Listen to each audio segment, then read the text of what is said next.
नमस्कार दोस्तों। BPSC TRE 4 जो लोग तैयारियां कर रहे हैं उनके लिए मैं रेगुलर प्रैक्टिस सेट लेकर के आता हूं।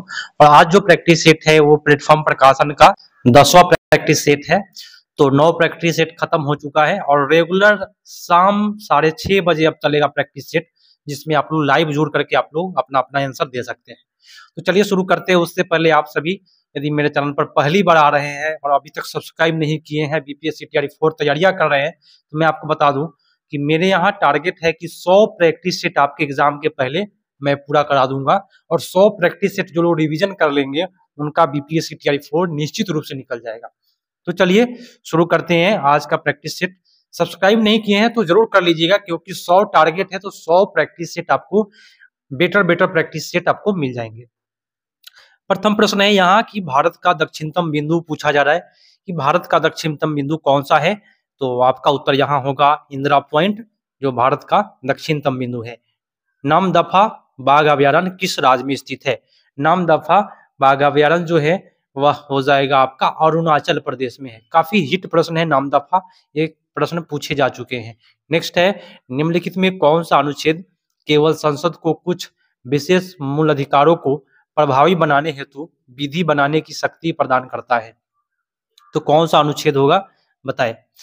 तो विधि बनाने की शक्ति प्रदान करता है, ठीक है, किसको? तो संसद को। तो अनुच्छेद 35 के तहत आपका उत्तर बी पर जाएगा। नेक्स्ट प्रश्न है, निम्नलिखित में किसे भूमंडलीय कार्बन सिंक माना जाता है? भूमंडलीय कार्बन सिंक किसको माना जाता है ये बताना है। आपका उत्तर होगा भूमध्य रेखीय वर्षा के वन को, ठीक है, इसको भूमंडलीय कार्बन सिंक माना जाता है, भूमध्य रेखीय वर्षा वन को। उत्तर आपका यहाँ पे सी पर जाएगा। नेक्स्ट प्रश्न है, किसे गंगा के टाइगर की उपमा दी जाती है? किसे गंगा के टाइगर की उपमा दी जाती है? तो गंगा नदी में आप सभी को पता है कि डॉल्फिन जो है वह जलीय राष्ट्रीय जलीय जीव है, गंगा डॉल्फिन। तो आपका उत्तर ए पर जाएगा। नेक्स्ट प्रश्न है, उससे पहले मैं आप सभी से रिक्वेस्ट करता हूं, यदि पहली बार मेरे चैनल पर आए हैं और अभी तक सब्सक्राइब नहीं किए तो सब्सक्राइब कर लीजिएगा और एक लाइक कर दीजिएगा इस वीडियो के लिए, और एक प्यारा सा कमेंट कीजिए, या जो भी मन में आता है या कुछ भी तैयारियां से संबंधित अगर प्रश्न पूछना चाहते हैं तो कमेंट करें, मैं जवाब दूंगा। प्रश्न है, निम्नलिखित में कौन सा रूपांतरित चट्टान नहीं है? तो रूपांतरित चट्टान देखिए संगमरमर होता है, क्वार्टरजाइट होता है, लेकिन ग्रेनाइट जो है वह रूपांतरित चट्टान नहीं होता है। तो ग्रेनाइट कौन सा चट्टान है ये प्रश्न पूछ सकता है। तो ग्रेनाइट जो है वो आग्नेय चट्टान है, आग्नेय चट्टान है, ठीक है, आग्नेय चट्टान है ग्रेनाइट, ठीक है। तो आपका उत्तर सी हो जाएगा। इसमें रूपांतरित चट्टान में संगमरमर क्वार्टरजाइट आता है। सागर तल पर वायु दाब होता है, तो सागर तल पर वायु दाब जो हो जाएगा वह 1013.25 मिलीबार होता है, ठीक है। उत्तर यहाँ पे बी पर जाएगा। नेक्स्ट प्रश्न, आप लोग अभी तक लाइक नहीं किए हैं तो जरूर लाइक कर दीजिए और सब्सक्राइब तो करना ही है, क्योंकि आपको बीपीएससी टीआरई 4 निकालना है, जॉब लेना है। 100 प्रैक्टिस सेट का टारगेट है मेरे यहाँ, तो इसको पूरा करना है। तो सब्सक्राइब कर लीजिए, तब जाकर के आपको वीडियो मिलेगा और कब लाइव चलेगा ये भी पता चलेगा। तो 6:30 में शाम में रेगुलर आप लोग जुड़ जाइएगा और अभी भी आप लोग अपने दोस्तों को शेयर करके जोड़ सकते हैं। इनमें से कौन सा सबसे कम आयु में भारतीय राष्ट्रीय कांग्रेस का अध्यक्ष बनने वाला व्यक्ति था? सबसे कम आयु में जो भारतीय राष्ट्रीय कांग्रेस के अध्यक्ष बने हैं उनका नाम है अब्दुल कलाम आजाद, ठीक है। आपका उत्तर सी हो जाएगा। सबसे कम आयु में बने हैं अब्दुल कलाम आजाद, ठीक है। तो आपका उत्तर यहाँ पे जो जाएगा, तो ये जो हो जाएंगे 35 वर्ष की अवस्था में बने हैं। तो आपका उत्तर यहाँ याद भी रखिएगा कि अब्दुल कलाम आजाद कब वर्ष में बने हुए हैं? 35 वर्ष। निम्नलिखित नदियों में से किसका उद्गम भारत में स्थित है? देखिए भारत में स्थित है तो गंगा तो है नहीं, क्योंकि गंगा जो गंगा है क्योंकि सॉरी, गंगा का जो उद्गम है वह गंगोत्री के पास गोमुख हिमानी से निकलता है गंगा, तो भारत में है। लेकिन सिंधु का नहीं है, ब्रह्मपुत्र का नहीं है। चाइना से आता है ब्रह्मपुत्र और सिंधु जो आता है वो पाकिस्तान साइड से आता है। तो यहाँ आपका उत्तर सबसे बेटर ए होगा। नेक्स्ट है, संविधान सभा में उद्देश्य प्रस्ताव प्रस्तुत किया गया। संविधान सभा में उद्देश्य प्रस्ताव जो प्रस्तुत किया गया है वह 13 दिसंबर 1946 ईस्वी को प्रस्ताव पारित किया गया है। इसके बाद दोस्तों इसमें मैथ का है, क्योंकि 40 नंबर जो देता है क्वेश्चन वह जीके जीएस होता है, उसमें मैथ भी होता है, रीजनिंग भी होता है। ठीक है, तो ये प्रश्न जो है अभी 40 नंबर का चल रहा है, उसके बाद जीके जीएस साथ में लेंगे। सुरेंद्र नाथ बनर्जी और आनंद मोहन बोस ने वर्ष डैश में इंडियन एसोसिएशन की स्थापना की। इंडियन एसोसिएशन की स्थापना कब हुआ है ये बताना है। 1896, 1916, 1876। बताइए कौन सा उत्तर होगा। तो यहाँ आपका उत्तर जो हो जाएगा 1876 ईस्वी में। ठीक है, उत्तर आपका जाएगा 1876 ईस्वी में। सुरेंद्र नाथ बनर्जी ने आनंद मोहन बोस ने मिल करके इंडियन एसोसिएशन की स्थापना 1876 ईस्वी में किया है। नेक्स्ट है, निम्नलिखित में से किसने 1920 में अहमदाबाद टेक्सटाइल लेबर एसोसिएशन का स्थापना की, जो भारत का सबसे पुराना कपड़ा श्रमिक का संघ है। सबसे पुराना कपड़ा का जो संघ है वह अनसुईया साराभाई। आपका उत्तर बी पर जाएगा, जो 1920 ईस्वी में हुआ है। ठीक है, चलिए नेक्स्ट प्रश्न है, इनमें से किसने 1893 में शिकागो में आयोजित धर्म संसद में भाग लिया। धर्म संसद में शिकागो में जो भाषण चला था 1893 की बात किया है, तो आप सभी को पता है कि स्वामी विवेकानंद गए थे और उसमें 0 पर भाषण किए थे, आप सभी को पता है। चलिए नेक्स्ट है, भारत के पूर्वी तट पर स्थित इनमें से किस स्थान पर अंग्रेज ने 1611 ईस्वी में अपना पहला कारखाना खोला। तो अंग्रेज ने सबसे पहला कारखाना 1611 ईस्वी में खोला है, ये तो जानकारी आपको मिल गई। और कहाँ खोला है, तो सबसे पहले मुसलीपट्टनम में खोलना है। ठीक है, आपका उत्तर हो जाएगा ए इज द राइट आंसर। और अभी तक आप लोग लाइक नहीं किए हैं तो जरूर लाइक कर दीजिएगा, क्योंकि वही एक आप लोग हेल्प करते हैं, जिसको लेकर के मैं आप सभी को हमेशा टारगेट रखा हूं आप लोग के लिए कि 100 प्रैक्टिस सेट आपको प्रोवाइड कराऊं। वीडियो भी आप लोग शेयर करते हैं, कमेंट भी अच्छा करते हैं, और मैं प्रत्येक कमेंट का जवाब भी देता हूं। कुछ भी मन में तैयारियां से संबंधित सवाल हो तो जरूर कमेंट करें, मैं जवाब दूंगा। किस अवधि के दौरान भारत में ब्रिटिश शासन का विरोध करने के लिए खिलाफत आंदोलन और असहयोग आंदोलन का आयोजन हुआ था। तो ये आंदोलन हो जाएगा कौन सा, 1919 से लेकर के 1922 ईस्वी। ठीक है, किस अवधि के दौरान, तो 1919 और 22 की अवधि के दौरान ब्रिटिश शासन का विरोध करने के लिए खिलाफत आंदोलन और असहयोग आंदोलन का आयोजन हुआ था। उत्तर आपका ए पर जाएगा। नेक्स्ट है, 1896 में महर्षि ढंडो केशव कर्वे ने विधवाओं और अन्य महिलाओं को शिक्षित करने के लिए डैश में एक आश्रम की स्थापना की, क्योंकि वे शिक्षा के माध्यम से सशक्तिकरण में विश्वास रखते थे। तो यहाँ आपका उत्तर कौन सा हो जाएगा बताए, नागपुर, सूरत, पुणे। तो पुणे में हो जाएगा दोस्तों। ठीक है, पुणे आपका सबसे बेटर उत्तर है, जिन्होंने पुणे किया उनका सही है। इनमें से किसने दी हिंदू एसोसिएशन की स्थापना की। और जो भी व्यक्ति फुल एपिसोड देखते हैं उनको मैं बताऊं, आप लोग कमेंट जरूर कीजिएगा कि मैं पूरा एपिसोड देखा हूं, पूरा वीडियो देखा हूं। और जो लोग देखते हैं उन्हीं की तैयारियां बेटर होगी और उन्हीं का जो है रिवीजन काफी बेटर होने वाला है। इनमें से किसने दी हिंदू एसोसिएशन की स्थापना की। हिंदू एसोसिएशन की स्थापना श्रीमती एनी बेसेंट के द्वारा हुआ है। ठीक है, और ये जो स्थापना हुआ है 1904 ईस्वी में, हिंदू एसोसिएशन की स्थापना। राजा राम मोहन राय को राजा की उपाधि किसने दी थी। राजा राम मोहन राय को राजा की उपाधि अकबर द्वितीय ने दिया है। आपका उत्तर यहाँ बी पर जाएगा। निम्नलिखित में किसने संविधान को एक पवित्र दस्तावेज कहा है। संविधान एक पवित्र दस्तावेज है, ये बात B.R. अम्बेडकर साहब बोले हैं। आपका उत्तर सी पर जाएगा। किसने कहा था भारत की एकमात्र आशा उसकी जनता से है जो उच्च वर्ग शारीरिक और नैतिक रूप से मृत है। ये बात किसने कहा, भारत की एकमात्र आशा उनकी जनता से है। भाई जनता से उम्मीद रखे हैं, तो ये बात किसने कहा है, तो स्वामी विवेकानंद। आपका उत्तर सी पर जा रहा है। और अभी तक सब्सक्राइब नहीं किए हैं, मेरे चैनल पर पहली बार आए हैं तो जरूर सब्सक्राइब कर लीजिए, और सब्सक्राइब कर लिए हैं तो अपने दोस्तों को भी जोड़िए। और मेरा टारगेट है कि आपको 100 प्रैक्टिस सेट प्रोवाइड कराना और आपकी तैयारियां बेटर कराना। ठीक है, इनमें से कौन सी क्रांतिकारी संगठन नौजवान सभा के संस्थापक में से एक थे, जिसकी स्थापना 1926 ईस्वी में हुई थी। तो नौजवान सभा में से एक कौन सा एक व्यक्ति है, उनका नाम बताना है।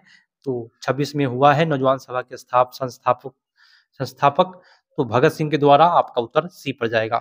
नेक्स्ट है, सर्वप्रथम किसने 1857 के विद्रोह को भारत का प्रथम स्वतंत्रता संग्राम कहा?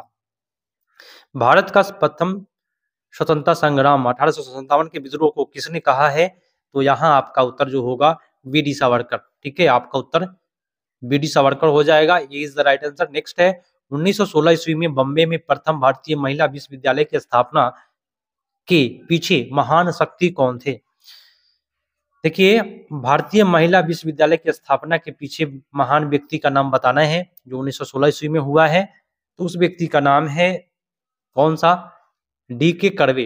क्या होगा? डी.के. कर्वे के द्वारा किया गया है भारतीय महिला विश्वविद्यालय। डी.के. कर्वे के द्वारा 1916 ईस्वी में बम्बई में हुआ है। 1911 में डैश में किंग जॉर्ज पंचम के अभिषेक का जश्न मनाने के लिए एक दरबार का आयोजन किया गया। यहीं पर भारत की राजधानी को कोलकाता से दिल्ली स्थानांतरित करने का निर्णय की घोषणा की गई थी। तो बताइए कहाँ पे हुआ? 1911 के डैश में कहाँ पे ये हुआ है कि भारत की राजधानी कोलकाता से दिल्ली हो जाएगा? तो जॉर्ज पंचम के द्वारा। तो यहाँ आपका उत्तर जो हो जाएगा दिल्ली में। कहाँ पे हुआ है? तो दिल्ली में हुआ ये। ठीक है, नेक्स्ट है ये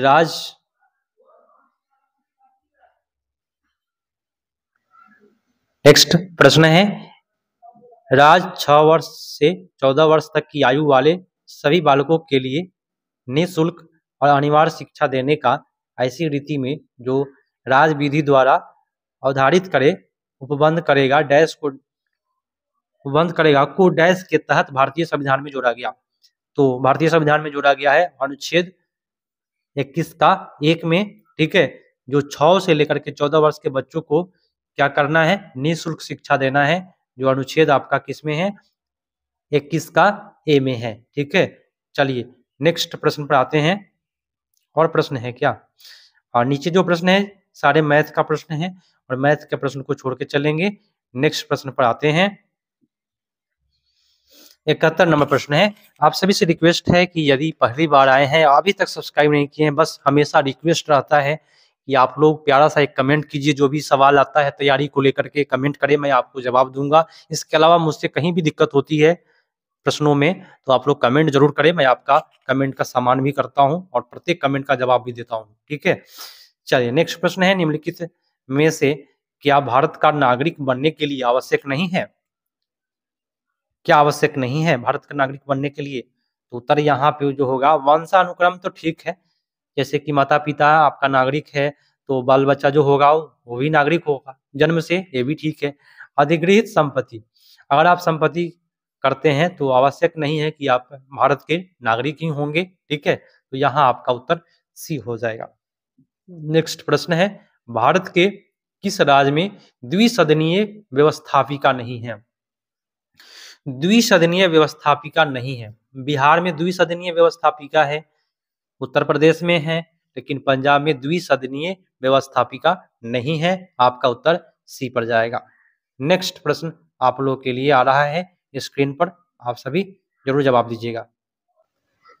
प्रश्न है कि निम्नलिखित में कौन सी शर्त 1813 के चार्टर्ड एक्ट का अंग नहीं था? कौन सा शर्त जो है 1813 ईस्वी के चार्टर्ड एक्ट का अंग नहीं था? उत्तर हो जाएगा ईस्ट इंडिया कंपनी भारत के व्यापार अधिकार आंशिक रूप से समाप्त कर दिया। ये तो ठीक है, ईस्ट इंडिया कंपनी का भारत में व्यापारिक अधिकार पूर्ण रूप से समाप्त कर दिया।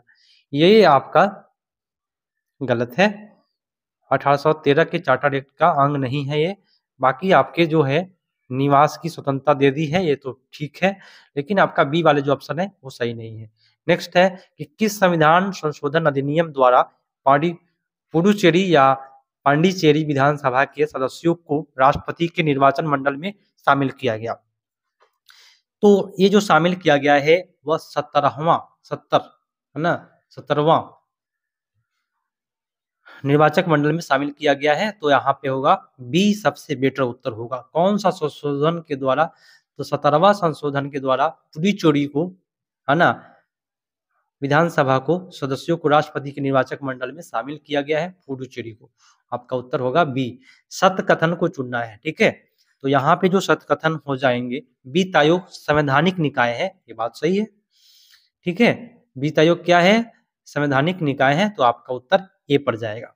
निम्नलिखित में कौन सा कानून पर्यावरण सुरक्षा से संबंधित नहीं है? पर्यावरण सुरक्षा से कौन सा संबंधित नहीं है। तो देखिए 1991 सार्वजनिक देयता बीमा अधिनियम 1991 ये तो सही है। बंदरगाह कानून अधिनियम 1997 ये गलत है। ये जो है पर्यावरण सुरक्षा से संबंधित नहीं है, ठीक है। पर्यावरण सुरक्षा से संबंधित 91 वाला है ना। उसके बाद जल अधिनियम 1977 वाला है, ठीक है। ये है, लेकिन 97 वाला बंदरगाह कानून संशोधन अधिनियम ये जो है जल संरक्षण से संबंधित नहीं है। आपका उत्तर बी पर जाएगा। नेक्स्ट प्रश्न आप लोगों के सामने, अधिकार परीक्षा शब्द का शाब्दिक अर्थ क्या है? अधिकार परीक्षा मतलब होता है किसी का अधिकार से है, माने मान लीजिए आपका अधिकार है तो आप अपने अधिकार से है, तो किसी का अधिकार से है, ठीक है। किस अधिकार से? अधिकार परीक्षा किस अधिकार से? आपका उत्तर सबसे बेटर जो होगा वो सी पर जाएगा। नेक्स्ट है वित्त आयोग के संदर्भ में गलत कथन को चुनिए। यहाँ पे गलत कथन को चुनना है वित्त आयोग के संदर्भ में।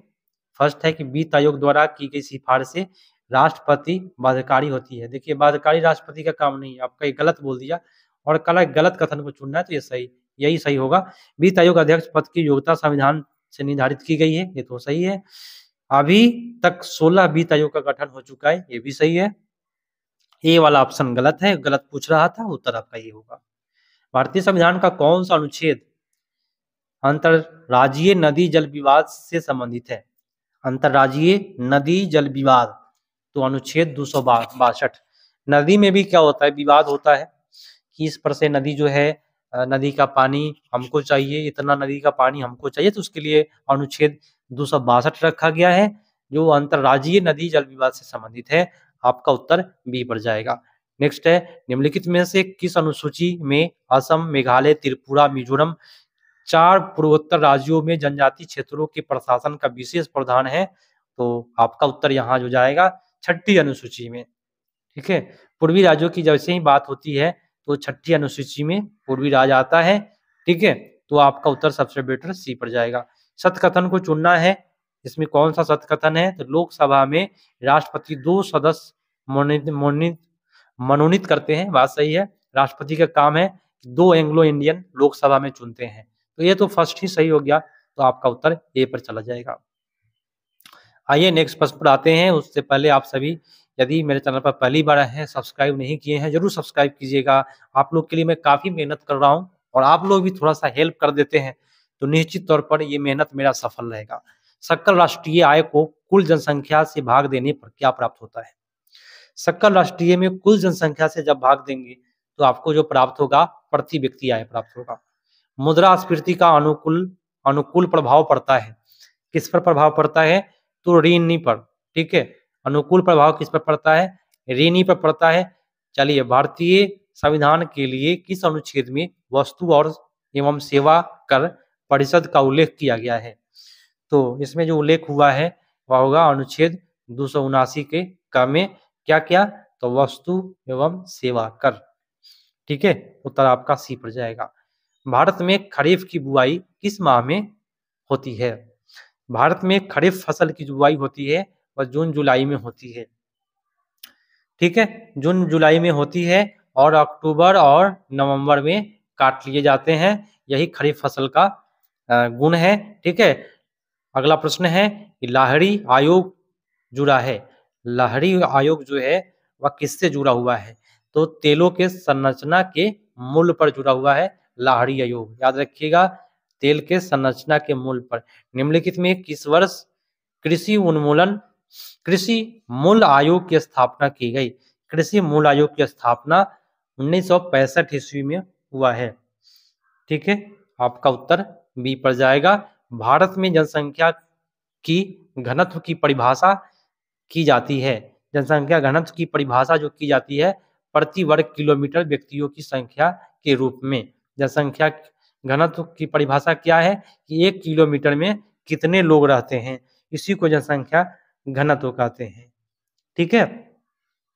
चलिए नेक्स्ट प्रश्न आते हैं। देखिए 1 किलोमीटर में 382 लोग को जनसंख्या घनत्व 2011 के जनगणना के अनुसार बताया गया है भारत में, ठीक है। नेक्स्ट है कि तेल एवं प्राकृतिक गैस आयोग है ना, ONGC कब स्थापित हुआ? ONGC की स्थापना पूछा जा रहा है।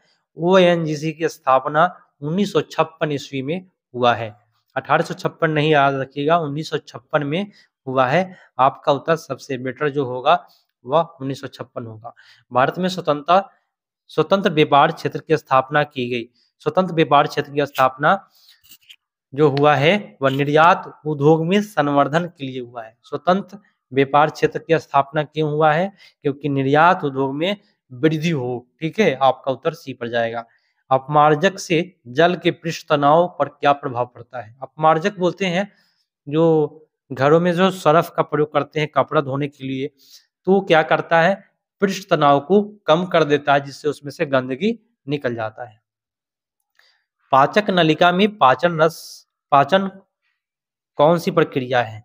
पाचक नलिका में जो पाचन होता है वह कौन सी प्रक्रियाएं हैं? तो पाचक नली में जो होता है ना, नली में क्या होगा, पाचन पूरा तो नहीं होगा, तो अपूर्ण होता है पाचन नली में। ठीक है, नेक्स्ट प्रश्न पर आते हैं, और मजेदार प्रश्न है आप लोगों का। ये प्रैक्टिस सेट 10वां है जो प्लेटफॉर्म प्रकाशन का है, और मार्केट में जितने भी प्रैक्टिस सेट आएंगे बेटर वो सारे प्रैक्टिस सेट मैं आपको यहाँ पे उपलब्ध करा दूंगा। रेगुलर आप शाम को 6:30 बजे या 6 बजे या सब्सक्राइब किए रहिएगा तो अपने आप आपके पास नोटिफिकेशन गिरेगा। ठीक है, चलिए, सरल लोलक एक दोलन पूरा करने में जितना समय लगाता है उसे सरल लोलक का क्या कहते हैं? तो एक दोलन जो पूरा करता है इस तरह से उसको क्या कहते हैं, सरल लोलक को? ठीक है, ये बताना है। तो एक दोलन को हम लोग कहते हैं क्या? आवर्तकाल। क्या कहते हैं? आवर्तकाल। एक विद्युत उपकरण को हमेशा पार्थिव किया जाता है, क्यों किया जाता है? क्योंकि उपकरण को किसी खराबी से बचाने से रोकने के लिए, इसलिए हमेशा उसको क्या कहते हैं? पार्थिव किया जाता है। पार्थिव जानते हैं क्या होता है? अर्थिंग किया जाता है, माने आप लोग घरों में अर्थिंग लगाए हैं ना, क्यों किया जाता है? ताकि कोई भी चीज उपकरण जलने से बच जाए और वो जमीन में जो है वो करंट चला जाए, बोले तो भूमि में करंट चला जाए। नेक्स्ट है कि अत्यधिक निम्न ताप उत्पन्न करने और उसके अनुप्रयोग का अध्ययन कहलाता है। उसके अनुप्रयोग का अध्ययन जो कहलाता है, न्यून ताप की बात किया यहाँ पे। न्यून ताप को कहते हैं क्रायोजेनिक्स। और एक खास करके रॉकेट जो भी होता है ना, रॉकेट से संबंधित कार्य जो होते हैं या अंतरिक्ष में जो रॉकेट भेजे जाते हैं उसको क्रायोजेनिक इंजन भी कहते हैं, जो -150 डिग्री तक तापमान करके रखा जाता है। ठीक है, चलिए, एक वर्णीय प्रकाश पुंज एक सघन से विरल माध्यम में घुसता है। तो मान लीजिए ये सघन है, और जैसे ही सघन से एक इधर सघन है और जैसे ही विरल में घुसा तो क्या होगा? अभिलंब से दूर भागेगा। ठीक है, तो अभिलंब से क्या होगा? दूर भागेगा। आपका उत्तर होगा इसका वेग बढ़ जाता है। नेक्स्ट है कि निम्नलिखित में कौन सा पादप हार्मोन बीज अंकुरण के लिए जिम्मेदार है? बीज अंकुरण की बात के लिए जिम्मेदार कौन सा है? आप सभी उत्तर करें, ऑक्सीन, जिब्रेलिन्स और एथिलीन। तो बीज के अंकुरण के लिए इसमें हो जाएगा जिब्रेलिन्स। आपका उत्तर सबसे बेटर बी पर जाएगा।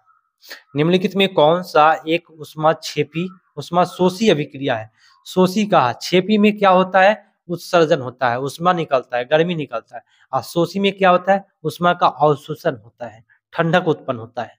तो इसमें आपका उत्तर कौन सा होगा? पौधे में प्रकाश संश्लेषण, उष्मा शोषी अभिक्रिया। एक सेकेंड मेरे दोस्तों, चलिए, तो पौधे में प्रकाश संश्लेषण की जो घटनाएं होती है वह उष्मा शोषी अभिक्रिया है, याद रखिएगा। इनमें से निम्नलिखित में से प्रकृति बहुलक नहीं है। कौन सा प्राकृतिक बहुलक नहीं है? तो ग्लिप, यहाँ पे स्टार्च है प्राकृतिक बहुलक, ग्लाइकोजेन है, लेकिन ग्लिप्टल नहीं है। ये जो है प्राकृतिक बहुलक नहीं है। आपका उत्तर बी पर जाएगा। अगर कहीं भी मेरे प्रश्नों में मिस्टेक होता है तो आप सभी जरूर कमेंट करें।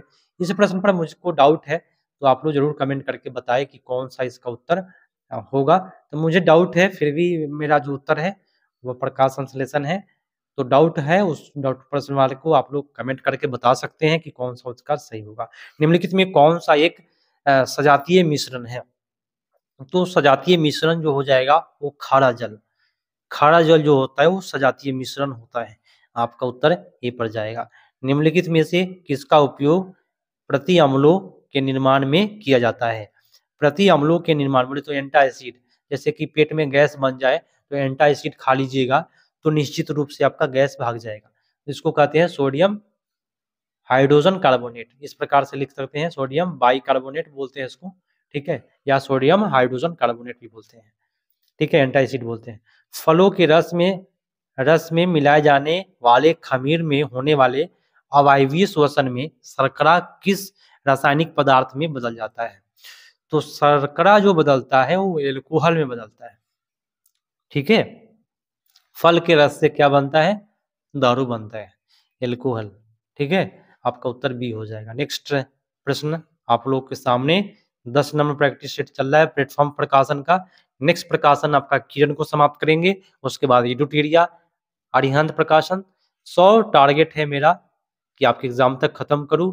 बस आपका भी एक मकसद होना चाहिए कि मुझे एक बढ़ावा दीजिए, थोड़ा सा हेल्प हमको करिए, एक लाइक करिए, अपने दोस्तों के साथ इस वीडियो को शेयर करिए और बोलिए कि यहाँ पे रेगुलर एक प्रैक्टिस सेट चलता है, शामिल हो जाए। और शामिल होंगे तो आपको मजा भी आएगा, तैयारी करने के लिए कंपटीशन भी बढ़ेगा। जब आने वाले, चलिए अगला प्रश्न है कि जब आने वाली ऊर्जा बाहर न जाने वाली ऊर्जा से अधिक हो जाती है तो पृथ्वी पर क्या होता है?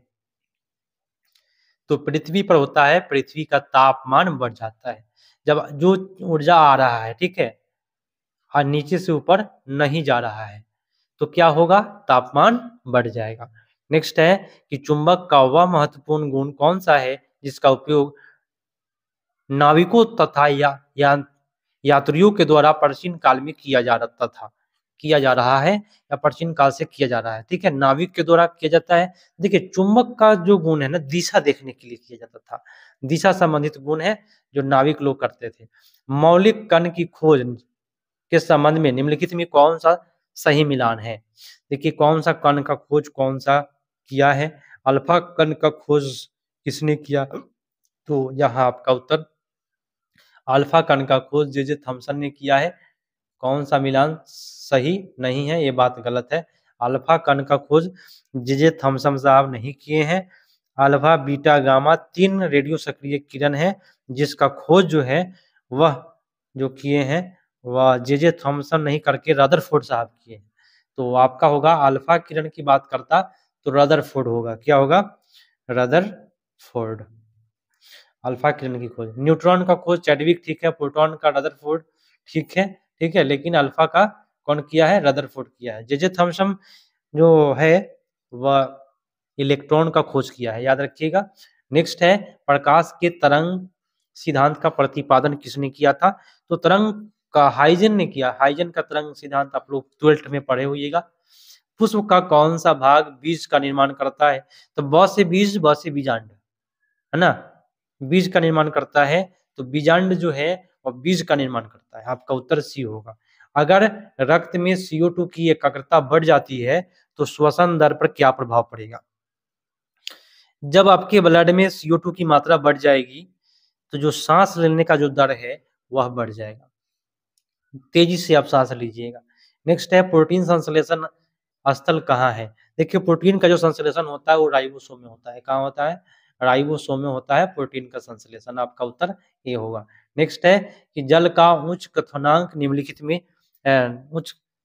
उच्च क्वथनांक निम्न में से किसके कारण होता है? जल का उच्च क्वथनांक जो होता है वो हाइड्रोजन बंधन के कारण होता है। इस प्रकार से होता है ना। उच्च क्वथनांक क्यों होता है? क्योंकि उसमें हाइड्रोजन बंधन है। वातावरण में CO2 और O2 के संतुलन से क्या होता है? तो संतुलन से होता है प्रकाश संश्लेषण के कारण। जो वातावरण में कार्बन डाइऑक्साइड और ऑक्सीजन जो है संतुलन है, किसके वजह से? तो प्रकाश संश्लेषण की वजह से। अगर प्रकाश संश्लेषण नहीं हो तो पूरी दुनिया नष्ट हो जाएगी। विटामिन सी की कमी से कौन सी बीमारी होती है? तो सी की कमी से आपका स्कर्वी रोग होता है, ठीक है। नेक्स्ट प्रश्न आप लोग के सामने है और आप सभी काफी सपोर्ट करते हैं, मुझे काफी उम्मीद है आप सभी से। बस प्यारा सा कमेंट करिए, जो भी आपके मन में कमेंट सवाल आता है जरूर कमेंट कीजिए। इसके अलावा भी पढ़ाई की तैयारियां कैसी चल रही है कमेंट कीजिए, मजा आता है, मैं प्रत्येक कमेंट का जवाब देता हूँ। चलिए, दृश्य का एक अति व्यापक क्षेत्र किस दर्पण से अवलोकित होता है? तो कौन सा दर्पण से? अति व्यापित क्षेत्र माने सबसे बड़ा क्षेत्र कौन सा दर्पण से आप देख सकते हैं? माने बहुत सारा वस्तु को देखना है तो कौन ऐसा दर्पण लीजिएगा जिसमें सारा वस्तु दिखाई देगा छोटा छोटा, तो उत्तल दर्पण होगा। इसको साइड मिरर के रूप में प्रयोग करते हैं। निम्नलिखित में कौन से सूक्ष्म पोषक तत्व मानव शरीर के लिए आवश्यक है? सूक्ष्म पोषक माने छोटा सा, थोड़ा सा चाहिए आपके शरीर के लिए, थोड़ा सा पोषक तत्व चाहिए, तो इसमें हो जाएगा खनिज पदार्थ। ठीक है, अगर खनिज पदार्थ नहीं रहे तो क्या चाहिए? विटामिन, विटामिन चाहिए। ठीक है, याद रखिएगा। नेक्स्ट है बड़ी आंत किसको अवशोषित करता है? बड़ी आंत का काम है दोस्तों, ठीक है, बड़ी आंत का काम है जल को अवशोषित करना। यहाँ जिन्होंने उत्तर ए किया है उनका सही जा रहा है। रेगुलर 6:30 बजे वीडियो मिलेगा, 6 बजे काफी लोग मार्केट रहते हैं, जिसकी वजह से वीडियो 6:30 में कर दिया गया है। एक परावर्तक सतह अंदर की ओर वक्रीय है, यह दर्पण का निर्माण करेगा। देखिए परावर्तक सतह जो है वह दर्पण का निर्माण करेगा, अवतल दर्पण का। इस प्रकार से होता है अवतल दर्पण। ठीक है, तो यहाँ आपका उत्तर बी होगा। ब्लीचिंग पाउडर का उपयोग निम्नलिखित में से किस में नहीं किया जाता है? ब्लीचिंग पाउडर का प्रयोग तो उद्योग ऑक्सीकरण अभिकर्मक में होता है। पानी की अस्थायी कठोरता को दूर करने के लिए ब्लीचिंग पाउडर का प्रयोग नहीं किया जाता है। ठीक है, ब्लीचिंग पाउडर का सूत्र होता है कैल्शियम ऑक्सीक्लोराइड CaOCl2। तो आपका उत्तर बी पर जाएगा। नेक्स्ट है ज्यादा समय तक संग्रहित करने से कौन सा विटामिन नष्ट हो जाता है? ज्यादा समय तक आप कोई चीज को रखेंगे तो उसमें से सबसे पहले विटामिन जो निकलेगा वो विटामिन सी निकलेगा। खाना भी बनाइएगा तो गर्म होकर विटामिन सी गायब हो जाता है। और बी और सी ऐसा विटामिन है जो जल में घुल जाता है, बी और सी। ठीक है, और वासा में घुलता है विटामिन KA, वासा में घुलने वाला विटामिन, ये 4 विटामिन है जो वासा में घुलता है। नेक्स्ट है कि अम्ल वर्षा उन स्थानों पर होती है जहां निम्न में से क्या होता है? बताइए अम्ल वर्षा का कहाँ पे होता है? तो अम्ल वर्षा जो होता है वह बड़े उद्योग है जहां वायुमंडल SO2 की मात्रा सबसे ज्यादा होगा, सल्फर डाइऑक्साइड की मात्रा या नाइट्रोजन डाइऑक्साइड की मात्रा जहां ज्यादा होगा वहां अम्ल वर्षा होगी। ठीक है, नेक्स्ट है नाइट्रोजन फॉस्फेट धातु आदि वाहित मल में से किस प्रकार की अशुद्धियों के उदाहरण है? तो ये जो होगा अकार्बनिक यौगिक है, नाइट्रोजन फॉस्फेट, ये सब क्या है? अकार्बनिक यौगिक है। ठीक है, पौधे अपने अवशिष्ट उत्पादों को किन विभिन्न भागों में संग्रहित करते हैं? अवशिष्ट माने होता है ना, प्रत्येक चीज में अवशिष्ट पदार्थ है, मनुष्य में भी अवशिष्ट पदार्थ है। तो पौधा अपना अवशिष्ट पदार्थ कौन से भाग में रखता है? तो पतिया, रसधानी और पुराने जाइलम में। आपका उत्तर बी पर जाएगा। नेक्स्ट है निम्नलिखित में कौन सा एक शीर्ष परभक्षी है? शीर्ष परभक्षी की बात किया है तो गिद्ध जो है वह शीर्ष परभक्षी के अंतर्गत आता है। आपका सबसे बेटर उत्तर सी पर जाएगा। चमगादड़ अंधेरे में भी आसानी से उड़ सकती है, क्योंकि ऐसा क्यों होता है? वे स्वयं के द्वारा उत्पन्न की गई पराध्वनिक से रास्ता निकाल देता है। अंधेरा में उससे कोई मतलब नहीं है, क्योंकि उसकी आंखों से क्या निकलता है? इंफ्रारेड किरण निकलता है, उससे अपना रास्ता निकाल लेता है। किस देश ने समलैंगिक विवाह को आधिकारिक तौर पर पंजीकृत करने वाला पहला दक्षिण एशियाई देश बन गया? तो नेपाल हो जाएगा। नेपाल में है जहाँ पे समलैंगिक विवाह हो सकते हैं, पुरुष पुरुष शादी कर सकता है, महिला महिला में शादी कर सकता है, तो नेपाल है। विश्व एड्स दिवस 2023 कब मनाया जाता है? तो एड्स दिवस की बात किया है, 1 दिसंबर को एड्स दिवस, 2 दिसंबर को आपको कंप्यूटर दिवस मनाया जाता है। ठीक है, और 3 दिसंबर को किसान दिवस, 4 दिसंबर को नौसेना दिवस, याद रखिएगा।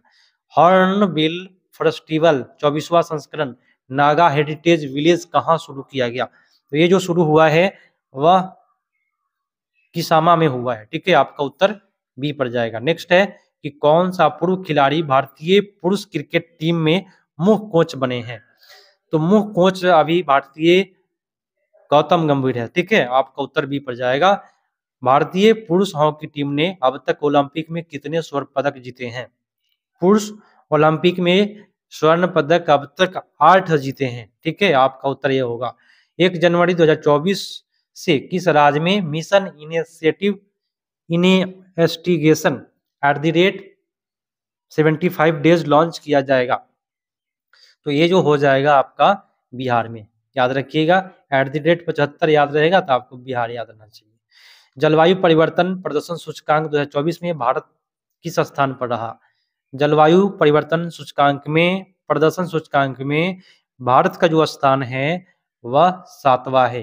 नेक्स्ट है COP 28 world climate action summit के दौरान leadership group for industry transition 2.0 portal किसने लॉन्च किया है? तो यहाँ आपका उत्तर होगा जो लॉन्च किया गया है, यहाँ आपका उत्तर हो जाएगा भारत स्वीडन ने लॉन्च किया है। भारत भी किया है, स्वीडन भी किया है, तो एक से अधिक आपका उत्तर होगा। भारत ने किस देश के साथ जैविक उत्पाद के लिए पारस्परिक समझौता किया है? पारस्परिक समझौता ताइवान के साथ किया है जैविक उत्पाद के लिए भारत, ठीक है, ताइवान से। बिहार पुलिस मुख्यालय ने गंभीर अपराध और अपराधियों के बारे में जानकारी प्राप्त करने के लिए कौन सा हेल्पलाइन नंबर जारी किया है? उत्तर होगा 14432, याद रखिएगा। सबसे बेटर आपका उत्तर जो जाएगा, एक सेकेंड दोस्तों, थोड़ा सा मिस्टेक हमसे हुआ, यहाँ नहीं हुआ, ठीक है। तो यहाँ कह रहा है कि बिहार पुलिस ने गंभीर अपराध, यहाँ बोला गंभीर अपराध, अपराधी के बारे में 14432, याद रखिएगा, नंबर आपका उत्तर बी पर जाएगा। नेक्स्ट प्रश्न, 2 प्रश्न और बचे हुए हैं। कहता है कि केंद्र सरकार ने हाल ही में किस देश भर के कितने हवाई अड्डे को कृषि उड़ान योजना में शामिल किया गया है? उत्तर होगा 58 हवाई अड्डा को शामिल किया गया है कृषि से। हाल ही में भारतीय वायुसेना IAF, इंडियन एयरफोर्स जो होता है, द्वारा कहाँ द्विवार्षिक प्रस्थान अभ्यास का आयोजन किया गया? तो यहाँ आपका उत्तर हो जाएगा सबसे बेटर मुंबई में, ठीक है। जो वायुसेना के द्वारा अभ्यास किया गया है प्रस्थान, याद रखिएगा, प्रस्थान कहाँ पे किया गया है वायुसेना के द्वारा? तो मुंबई में। और आज ये प्रश्न की समाप्ति हो गई यहीं पे। और आप सभी से मैं बार बार रिक्वेस्ट करता हूँ कि यदि आप लोग पहली बार मेरे चैनल पर आए हैं और अभी तक सब्सक्राइब नहीं किए हैं तो कर लीजिए। ये 10वां प्रैक्टिस सेट खत्म हुआ, 16वां, 17वां, 18वां, 19वां और 20वां प्रैक्टिस सेट जो होगा वो क्वेश्चन बैंक होगा। जो पहले जो एग्जाम हो चुके हैं वो क्वेश्चन बैंक जैसे ही करेंगे आपको पता चलेगा कि किस प्रकार का सेट था ये और किस प्रकार के प्रश्न पूछे जाते हैं। तो भाई मिलते हैं नेक्स्ट अपडेट में। सब्सक्राइब नहीं किए तो जरूर कर लीजिएगा और एक लाइक करके जाइएगा। और आपको वीडियो कैसा लगा कमेंट करके बताइएगा। जय हिंद।